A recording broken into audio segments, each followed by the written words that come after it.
Now, if you can't tell by these and these, I'm not a big fan of how ignorantly loud this machine is. It's got that glass pack on here. This will be the first video that I've done on this machine since I've got it. I did work on it a little bit during some live streams, but it's got that glass pack on here, and I just can't stand being on this machine with it running, especially when it's under a load. It's really loud. I got a muffler from Tractor Supply, so in today's video, we're going to change how this thing sounds.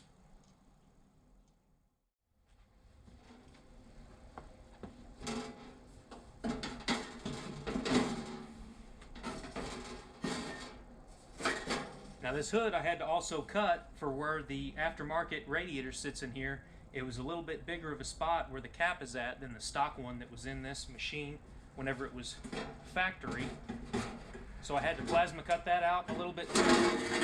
I'll show you on this if I can get it close to the camera without dropping it. The hole went about here. I had to cut it up just a little bit bigger to fit over the cap. The radiator that's in this machine now is probably one that was made overseas. It does not fit the machine 100% stock or factory, so I had to do a little bit of trimming on here. I'm going to get in here and actually clean this up a little bit too. This was just a rough cut to see if it would fit back on the machine. But I'll get the hood set over there and I'll show you what I got going on in the exhaust pipe.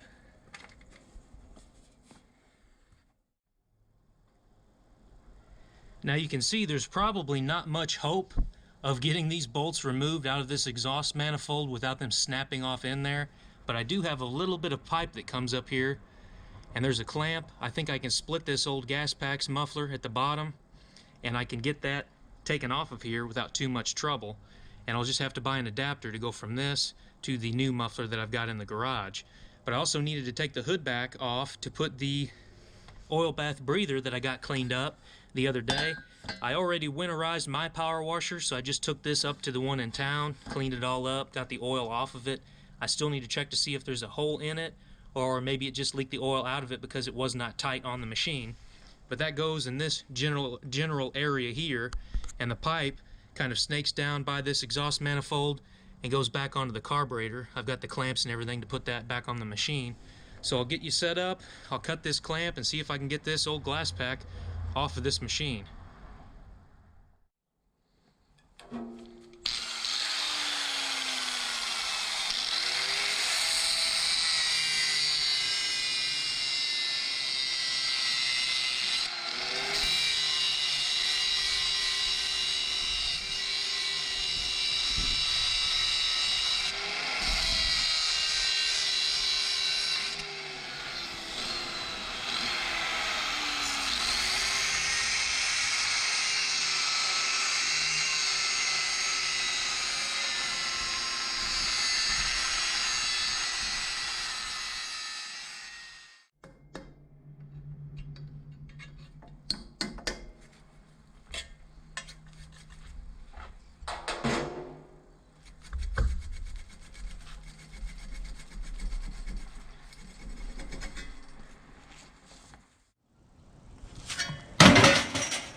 Okay, so it's been a few hours since I had the GoPro out here. I had to charge it up, the battery was going dead, but I got a few things done off camera, and the first thing was I got the oil bath breather put back on this machine. Now you can see the hose, or the tube, comes all the way down here to the carburetor. Now that posed another problem, because whenever I went to fit the hood, I had this to where the hood would kind of go down underneath the radiator and fit on this machine, but this is so tight back here with the oil bath breather on the machine, it would not work. So what I had to do was cut this opening around the radiator even bigger. Now, like I've said before, this is an aftermarket unit that did not fit to 100% OEM spec of the old one. So But what I planned on doing anyway was making a cap with a hinge that I can put over this, and maybe even with a lock on it, just in case I have to take this forklift, you know, to an auction and load something myself. That way nobody messes with it. Now, from the other live streams that I've done on this machine, you may have noticed this gaping hole that's in here. The previous owner actually torched this out to fit over the glass pack. Now, I did not create this problem, but it didn't help whenever I took my plasma cutter and I trimmed it a little bit more to fit around that glass pack. So I didn't create the problem, but I did add to it, so I'm going to solve that right now. So let me show you what I've got going on.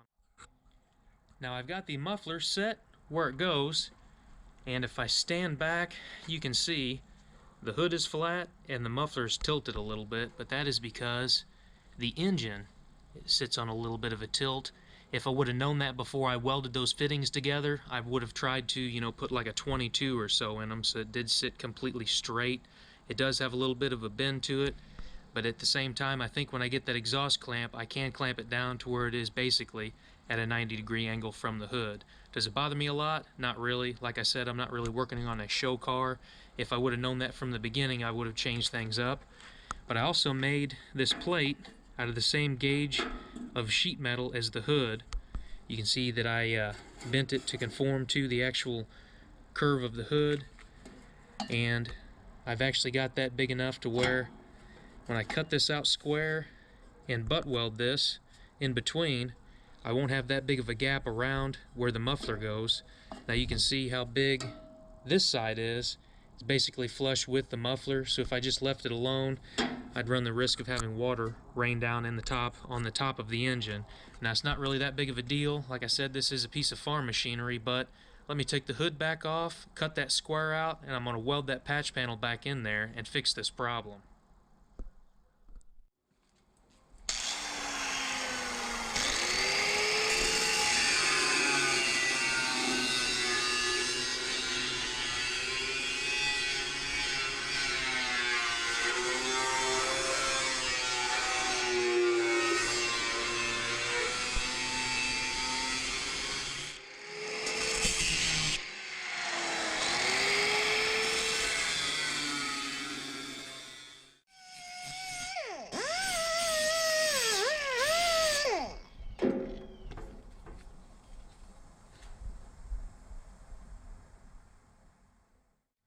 Now, when the previous owner cut the hole to put the glass pack on this to begin with, they did use a torch, and you can see where it burned the paint off of this hood.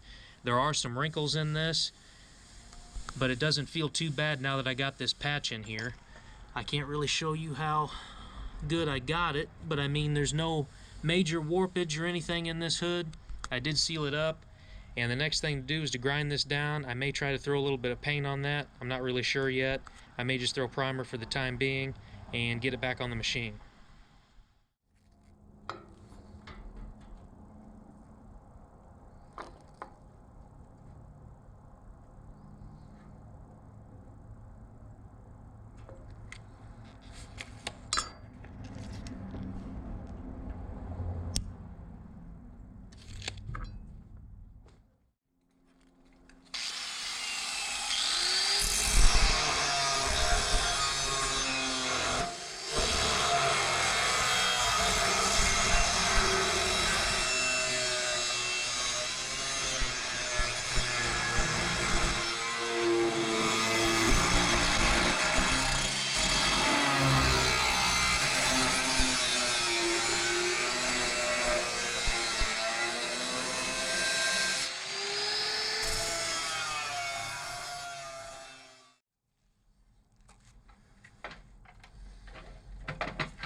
Alright, so it's been a few days since I got any footage recorded on this machine.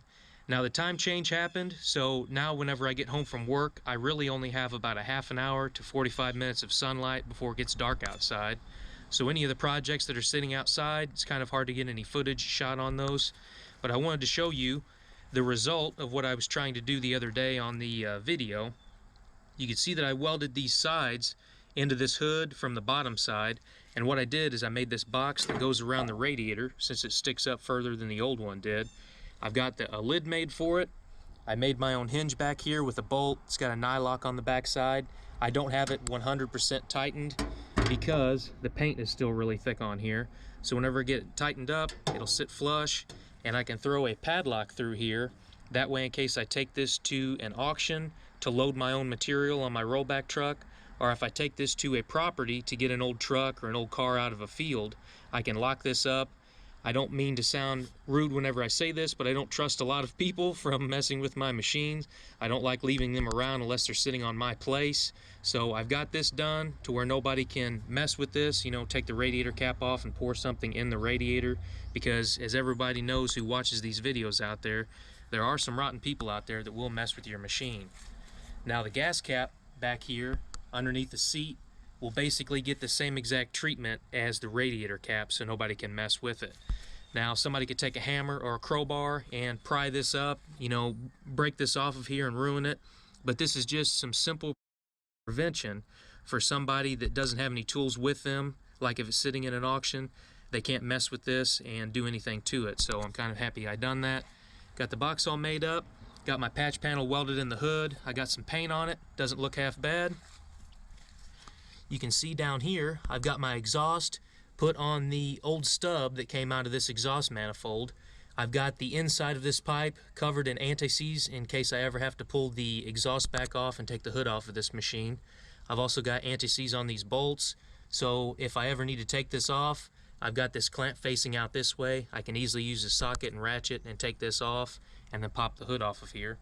I also have the hood bolted down with some grade 8 hardware. It's a little bit overboard, but I like it being a little bit stronger than what I really need.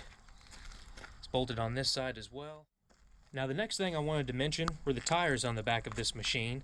Now from the factory, these are supposed to be some ribbed agricultural tires, but somebody in the past, I guess the previous owner, pulled those off. I'm sure they were in terrible shape, and replaced them with these truck tires.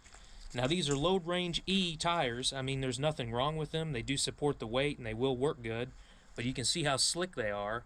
Now this machine is front wheel drive, so the big tires pull, the back ones don't do anything really except for steer.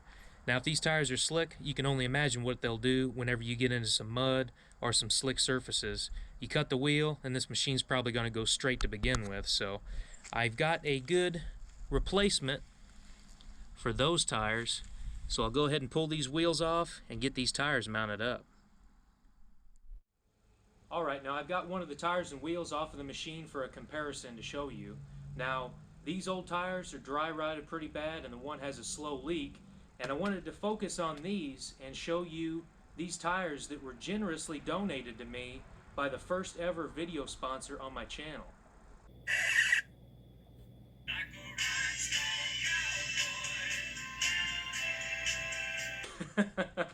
Okay, that joke's probably about been worn out on my channel by now. These weren't donated. I bought these myself.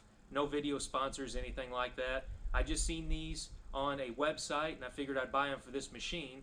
And I seen this website a while back. It's called TireRecappers.com.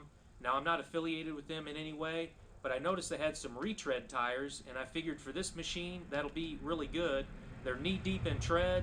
These are actually BFG KO2 shells that they re-vulcanized their own tread pattern on top of them. They're load range E, they're very heavy tires, and I kind of figure with how deep this tread is, they're probably going to be pretty resistant to nails and screws that are laying out, you know, in various parts on my property. But I wanted to put these on the machine, and I might actually break these down and put them on myself, which I don't really like doing, but a lot of tire shops around here want $25 to $30 a rim to put tires on, especially if you don't buy them from the company. So I wanted to show these. I've seen these listed a while back, like I said, and never tried them out, so I will give you an honest review whenever I've had these on the machine for a while. maybe a 6-month or a year update just to see how they're holding out. But anyway, let me get the camera set up, and I'll probably end up breaking these wheels down and putting these on myself. Alright, now I did not get the tire changing on video. It took a little bit longer than expected.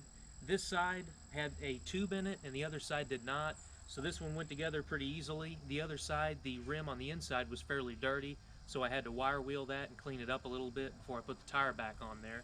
Now I did put the tires on both sides, check them out. I do not have any leaks, which I'm very proud of that. Like I said, the old tire that was on here on the passenger side had a slow leak. I didn't really check the tread, but they were kind of dry rotted, so it may have something to do with that. But the machine's looking pretty good, if I do say so myself. Got the hood all fixed up and bolted back on here. I got the security cap over the radiator. The exhaust is all put back together, and these tires are on here, so that kind of concludes the video for today. There's quite a few videos still that I need to do on this machine. I need to get these lights working in the back. I need to make some kind of a grill for it because it did not have one whenever I bought it. Now, I also need to make a ROPS, or a rollover protection system, for this forklift. I do have one that came off of a forklift that I think I can adapt onto this machine, but I may have to just kind of scratch build one myself, which isn't a big issue. There's a few other things to fix on the front of this. There's some welds that need redone on the mast, but for right now I can kind of use this machine like it is. And I also, since I got the back tires on here, I'll probably go ahead and try to find a set of snow chains, and I'll go ahead and put them on the front. I've got some on my backhoe. My backhoe's only 2-wheel drive like this machine, and with those snow chains that thing will basically go anywhere, so it'll help me out. And I also wanted to give a brief shout out. Whenever I picked this machine up, I actually picked it up near Licking, Missouri, like I said, and I talked to the fella that owned this machine, but whenever I got there I dealt with his son. His son was a really nice guy, and as luck would have it, I asked him if I could film on his land since I have a YouTube channel, and he kind of laughed and said, well, so do I. So I'll link his video, or I'll link his channel in the video description below. It's JH Outdoors. If you like hunting and fishing videos like that, I think you'll really like this guy's channel. Now, I checked through a lot of his videos. I did not look at every single one, but I did not see anything that wasn't family friendly. So go ahead and check him out. If you like what you see, go ahead and subscribe to him. Just go ahead and drop down in his comment section and tell him Zane sent you. But thank you very much for watching this video. If you enjoyed it, please give it a thumbs up. Leave a comment or a question down below. Consider subscribing if this is the kind of content that you're into.